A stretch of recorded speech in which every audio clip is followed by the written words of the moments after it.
What's good, everyone? Today, we're diving deep into one of the most legendary rivalries in sports history, the ongoing feud between Michael Jordan and Isaiah Thomas. It's a saga filled with competitive fire, misunderstandings, and pure basketball drama that stretches back to the 1980s. So, are you ready to unravel this beef that still sparks debates today? Let's get it. First off, let's take it back to 1985. This is where the seeds of tension were first sown. But before we get there, let's talk about the backdrop. The basketball scene in the early 80s was wild. You had superstars like Larry Bird and Magic Johnson dominating the NBA, while college hoops were gaining traction with the rise of names like Michael Jordan and Isaiah Thomas. Their story actually began during the preparations for the 1984 Olympics. Team USA was loading up with collegiate athletes, and nobody knew back then just how stacked that squad was. Beyond MJ, they had future Hall of Famers like Patrick Ewing and Chris Mullin. But they were up against a team of NBA legends, including Bird and Magic. Most people expected the college kids to get schooled. But guess what? They didn't just hold their own.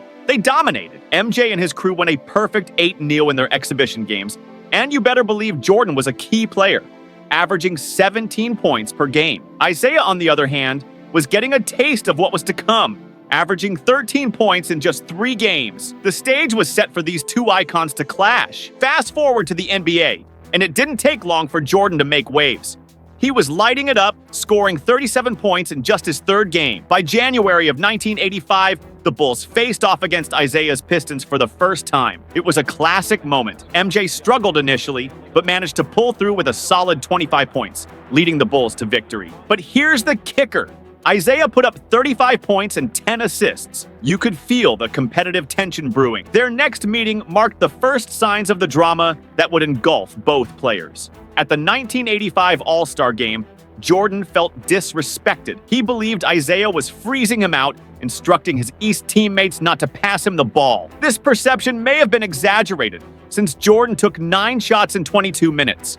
Hardly low for an All-Star, but it fueled the fire nonetheless. Now, Jordan recalled a pivotal moment that escalated the beef, an awkward elevator ride. He said, "I got on an elevator with Isaiah Thomas. I said, 'Hello, how you doing?' That's all I said. I was really intimidated." Little did he know, this seemingly innocent encounter would spiral into major drama. Rumors circulated that Jordan was acting arrogant, giving Isaiah the cold shoulder. Isaiah's camp didn't help the situation either. They pointed out that Jordan was flaunting his Nike shoes, violating NBA protocol during workouts. Tensions were rising, and both players were feeling the heat. Their next game was a showcase of Jordan's skills, as he exploded for a career-high 49 points, taking the media's narrative by storm. The headlines blared, "Jordan gets his revenge," officially marking the birth of their infamous rivalry. By 1987, Jordan had established himself as a dominant force, putting up an eye-popping 61 points against the Pistons. But playoff success eluded him, and the Bulls faced the bad boys in the playoffs. It was tough. MJ struggled, and the Pistons used a tactic dubbed the Jordan Rules, essentially a strategy to rough him up and disrupt his rhythm. They played physical, making it clear they weren't going to let the rising star take over.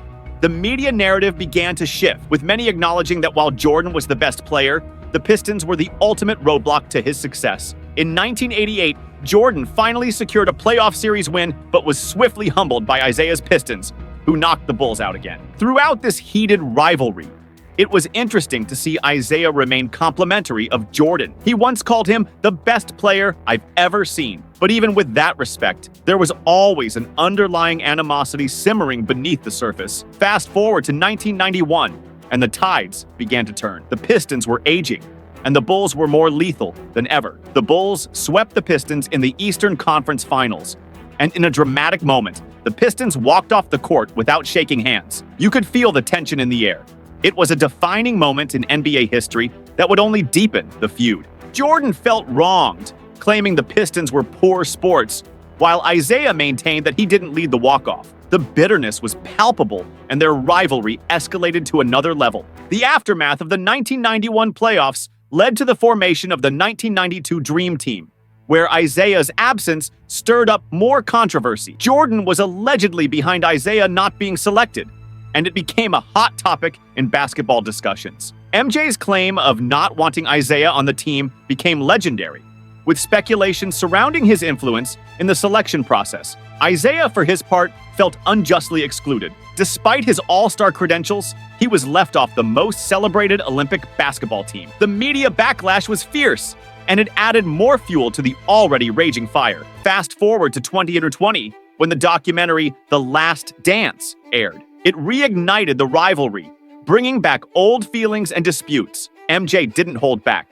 openly expressing his disdain for Isaiah. He claimed he had never hated him personally, but couldn't shake off the past events.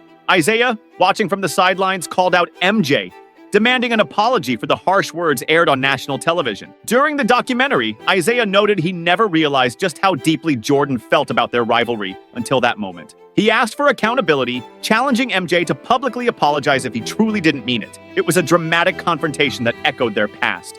As time marched on, the rivalry evolved. Isaiah began to publicly shift his narrative, stating that he would pick LeBron James as the greatest player over Michael Jordan. It was a bold statement that sent shockwaves through the basketball community, with fans questioning if this was a jab at MJ or simply a shift in perspective. Isaiah argued that in today's game, the versatility and skill set of LeBron outweigh the traditional accolades. During the NBA's 75th anniversary celebration, the tension was still palpable. While Isaiah had buried the hatchet with Magic Johnson, he and Jordan remained at odds, proving that some rivalries never truly die. Their interactions during these events were sparse, showcasing the lingering bitterness between the two legends. Now, let's take a moment to reflect on the legacy of this rivalry. It's more than just a basketball feud. It's a tale of pride, competitiveness, and a testament to what it means to be the best in the game. Both MJ and Isaiah brought out the best and the worst in each other,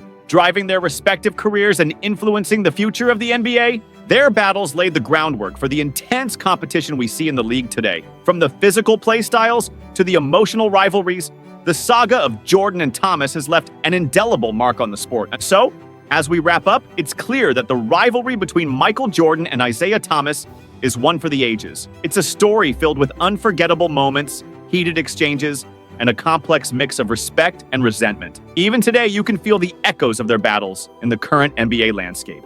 No matter where you stand in the debate of who's the GOAT, one thing's for sure: the beef between MJ and Isaiah will be talked about for generations to come. And as fans, we get to relive that drama, analyze every play, and argue about who truly deserves the title of basketball royalty. Thanks for tuning in, and if you enjoyed this breakdown, don't forget to hit that subscribe button for more content. We're just getting started, so stay tuned for more epic stories and debates in the world of sports.